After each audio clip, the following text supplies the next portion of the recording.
The Kiram-Bates Treaty. Upon learning that the Spaniards failed to completely subjugate the Muslims, the Americans dealt with them in a diplomatic way in order to neutralize their offensive. General John C. Bates tried to win the friendship of the Muslims by negotiating with them and treating them as equals. The Sultan of Hulu, Dato Kiram, insisted that the Americans must not be allowed to occupy any other part of Sulu except the town proper of Hulu. Furthermore, the Sultan insisted in collecting customs duties in places that were not occupied by the Americans.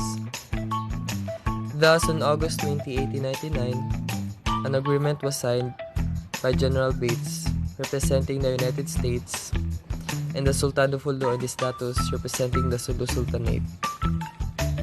Known as the Bates Treaty, it provided that the sovereignty of the United States over the whole archipelago of Sulu and its dependencies is declared acknowledged, and that the rights and dignities of His Highness, the Sultan and his datos shall be fully respected.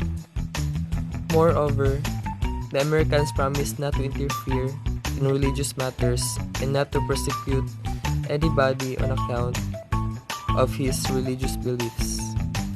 The Americans also agreed to pay the Sultan and his leading datos monthly salaries. With the neutralization of the Muslims, the Americans proceeded with the so-called pacification of the Christian area of the Philippines. Aguinaldo retreats to Palanan. With the death of General Luna, many Filipino field commanders were demoralized. A number of Aguinaldo's generals surrendered to the enemy. This development led Otis to make plans to entrap Aguinaldo, the recognized leader of the Filipino people, in his army. Aguinaldo, on the other hand, seeing the collapse of his regular army, ordered his troops and the people to conduct guerrilla warfare against the enemy, which was to be more effective than conventional warfare during that time. The Americans, who were not familiar with the local terrain and not used to a tropical climate, would be put to a great disadvantage with this tactic.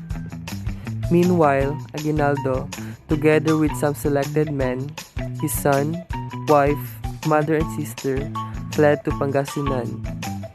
The Americans followed him and tried to catch him, but they failed, because the people warned him about the approaching Americans. People were cooperative. They contributed money, food, and other supplies to the Revolutionary Army.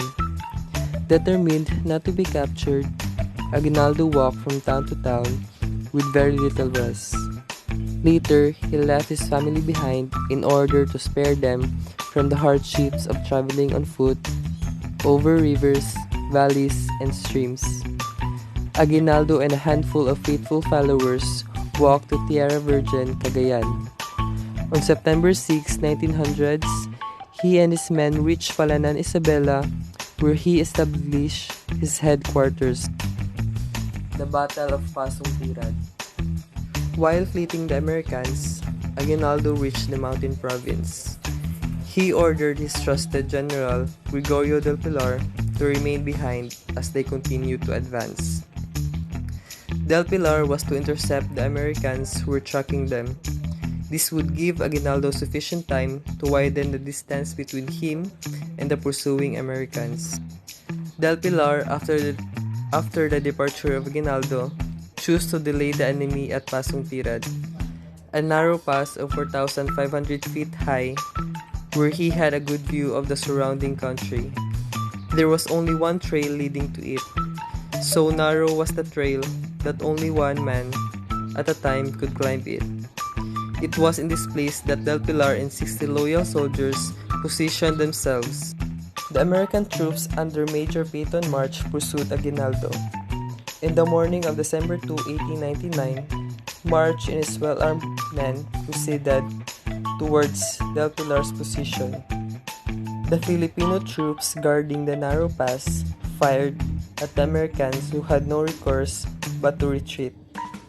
Unfortunately, an egret guided the Americans to a secret trail leading to Del Pilar's men. The Americans slowly and quietly went up the trail and surprised the Filipino troops. A fierce battle ensued, and Del Pilar was killed by a bullet that passed through his neck. The American soldiers rushed to the dead body of the young general and looted his personal belongings for souvenirs. The Americans left the body there, and for 2 days it remained unburied. On the third day, the Igorots buried his remains in a shallow grave. The stage of guerrilla warfare.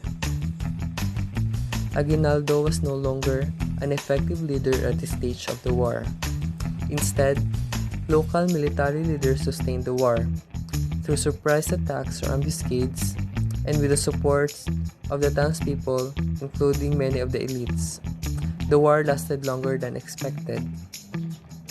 Many Filipino military officers were emboldened to fight with renewed enthusiasm. They took advantage of the cooperative attitude of the wealthy Filipinos to help people in their resistance. Faced with effective guerrilla warfare, Americans used cruel methods to persuade the Filipinos to cooperate with them. For example, they used the water cure on many Filipinos to punish or extract information from them. This form of torture was done by forcing into the stomach of the person until it gets filled. Then, the person would be made to lie on his back and an American soldier would jump on his stomach. Another form of torture was placing a rope around a person's neck and then twisting it to choke him. Still, another form of torture was beating the victim until he became blue in the face. In Samar, the Americans also resorted to massacre to avenge the death of their comrades who were killed by the Filipino guerrillas under the command of General Vicente Lucban. The Americans also burned down the whole town of Balangkiga and killed all men and even boys over 10 years old. The Americans burned houses, blocked flood from getting to guerrillas, reconcentrated pueblos where disease like cholera and malaria reached epidemic proportions.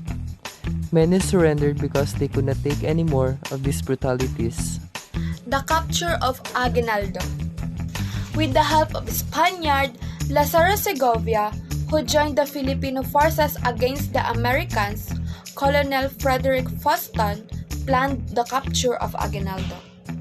The mission to capture Aguinaldo was devised and led by Frederick Foston, a general in the volunteers who had already distinguished in somewhat colorful military and civilian life.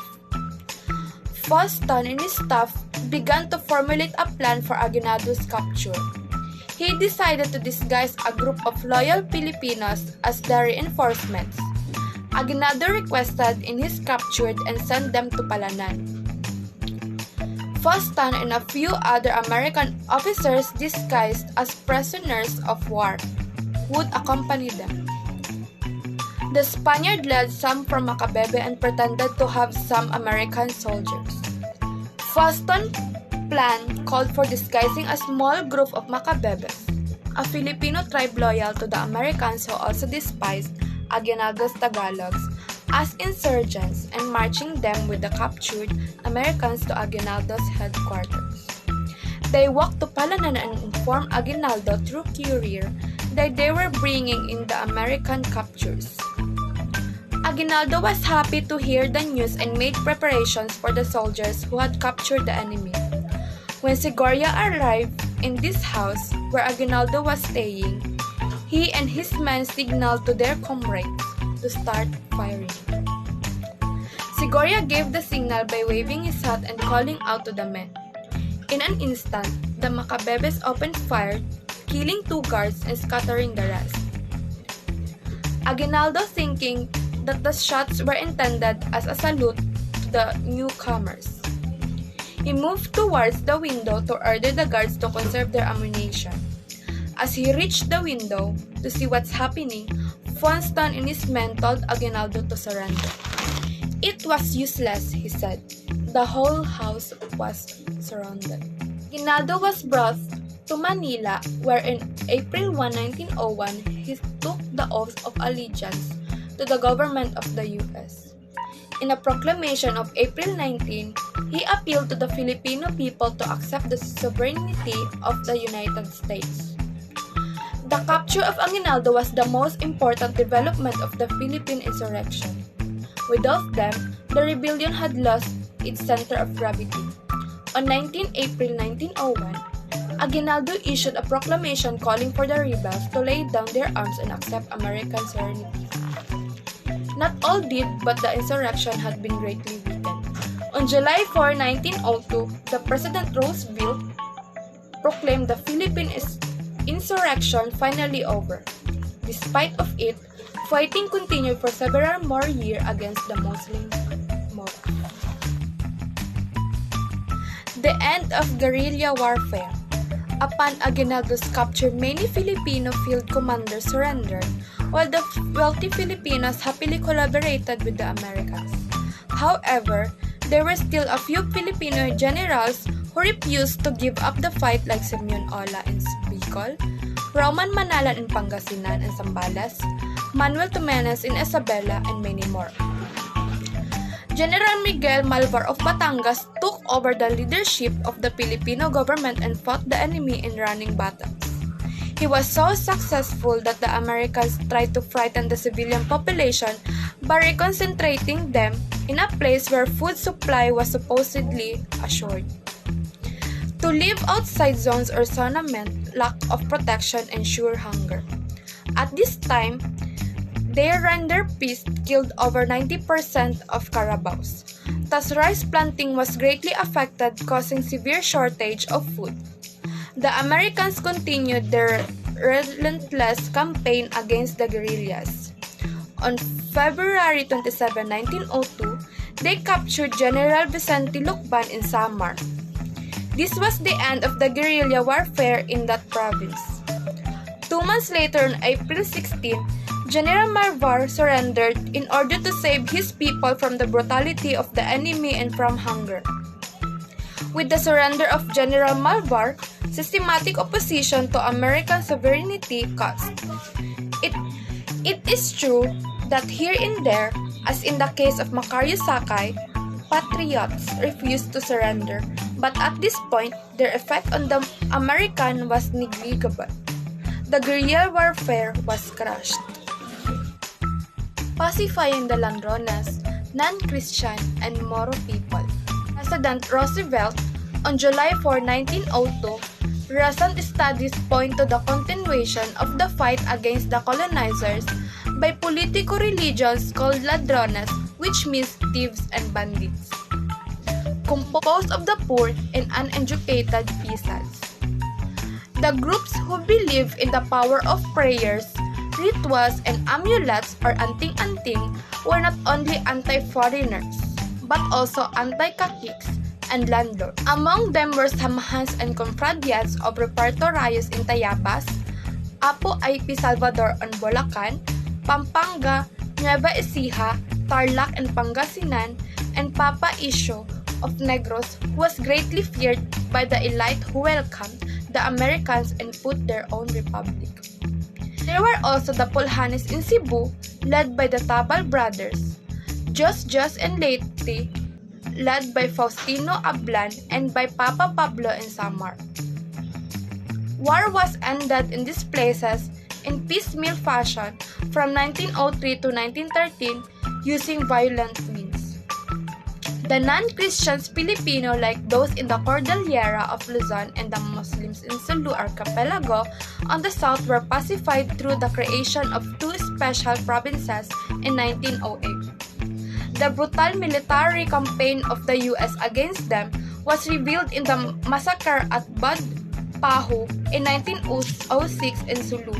After few days of fierce fighting, 20 casualties and 70 women wounded. All the Tausugs, men, women, and children, about 1,000, were all killed.